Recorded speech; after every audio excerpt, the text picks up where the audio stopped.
ताज्या घडामोडींसाठी स्वानंद न्यूजला सबस्क्राइब करा आणि बेल आयकॉनवर क्लिक करा।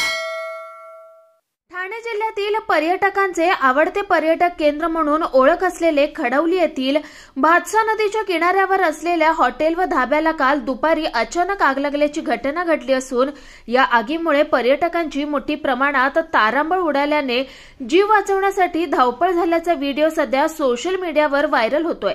विशेष म्हणजे या ठिकाणची माहिती अग्निशमक दलाला मिळाली नसल्याने परिसरात असलेल्या गावकऱ्यांनीच नदीचं पाणी मारून आगीवर नियंत्रण आणण्याचा प्रयत्न केला। मात्र उन्हाळ्याचे दिवस असल्याने जोराचा वारा वाहत असल्याने आगीवरती नियंत्रण मिळवणं कठीण होतं। अखेर काही लोकांनी याची माहिती अग्निशमक दलाला दिली, त्यानंतर या आगीवर नियंत्रण मिळवण्यात यश आलं। मात्र या घटनेने पुन्हा एकदा पर्यटक ठिकाणावर सुरक्षा सामग्री हॉटेल चालक ढाबे चालक बाळगत नसल्याचं समोर आलंय, त्यामुळे पर्यटकांच्या जीवाला धोका निर्माण होतोय। आकाश सहाने, स्वानंद मीडिया, ठाणे। ताज्या घडामोडींसाठी स्वानंद न्यूजला सबस्क्राइब करा आणि बेल आयकॉनवर क्लिक करा।